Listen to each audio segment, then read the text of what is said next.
মাঝে মাঝে ভাবি এরকম কপাল আল্লাহ নিজ হাতে গড়ে দিছেন বলেই এরকম একটা বউ পাইছেন। আরে আমার জামাইয়ের কথা বলছি। আমি আবার নিজের নাম আমি নিজে করতে পছন্দ করি না। আপনারা বলতে পারেন যে না, আসলে আমার জামাইয়ের কথা বলতে গিয়ে একই কথা বলতেছি। কারণ দেখেন, আমি একটা মিষ্টির কার্টন থেকে শুরু করে প্লাস্টিকের বোতল, ঝাঁটা, বাটি, ঘটি কোনো কিছুই ফেলে দেই না। কারণ আমি জানি যারা অপচয়কারী তারা আল্লাহর পছন্দের না, ঠিক আছে? তো আমি সবসময় চেষ্টা করি কোনো কিছু ফেলে না দিয়ে সেটা দিয়ে কি তৈরি করা যায় বা কিছু একটা কাজে লাগানো যায়। আর সংসারের বউ মানেই তো হচ্ছে সংসারে সুন্দর করে সাজিয়ে রাখা, সংসারে অপচয় না করে সেটা দিয়ে কিছু একটা তৈরি করা। আর আমার হাজব্যান্ড উনি আবার খুবই পরিপাটি থাকতে পছন্দ করেন এবং সব কিছু সাজিয়ে গুছিয়ে রাখাও পছন্দ করেন। তো ওনার সাথে থাকতে থাকতে আমারও যেটা হয়েছে সেটা হচ্ছে আমারও পছন্দ যে সাজিয়ে গুছিয়ে ঘর রাখা, কোনো কিছু তৈরি করা। তো ওই দিন আবার মেহমান আসছিল 2 দিন আগে, মিষ্টি দই এগুলি নিয়ে এসেছিল।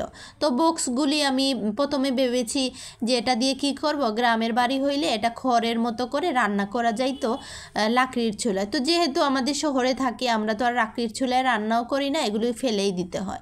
তারপরে আমার ছেলেকে বললাম বাবা ফেলিস না তো, এটা দিয়ে কিছু একটা করা যাবে না। তারপরে আর কি এই মোটা কাগজগুলি কেটে তার উপরে হচ্ছে অক্সিড পেপার দিয়ে সুন্দর করে র্যাপ করে নিয়েছি।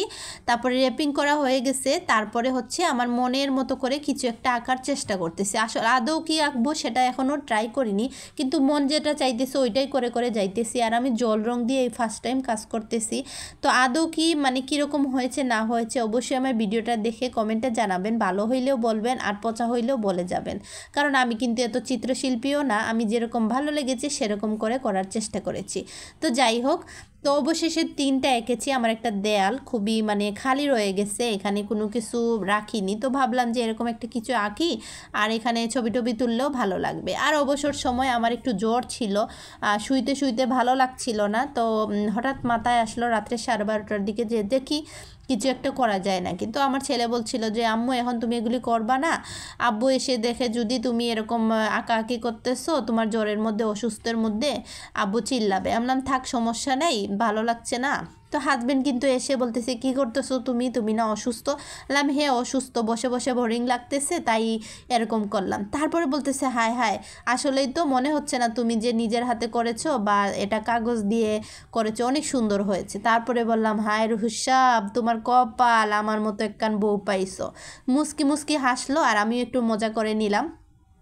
আসলে এমনিতেই ফান করলাম, আপনারা আবার এটা সিরিয়াসলি নেবেন না, মজা করলাম মজার ইয়েতে। যাই হোক, অবশেষে আমার হচ্ছে 3টা ফ্রেম করে নিয়েছি কাগজ দিয়ে। 2টা হচ্ছে চাঁদের দৃশ্য আর একটা হচ্ছে কাবা শরীফের দৃশ্য। তো এই দেয়ালটাই খালি ছিল, এখানেই লাগিয়ে নিব আটা দিয়ে। তো আমার এই ফ্রেমগুলি কেমন হয়েছে অবশ্যই মন্তব্য জানিয়ে যাবেন। আসলে আমি এতটুকু পারি না, যেরকম চেষ্টা করেছি আর কি।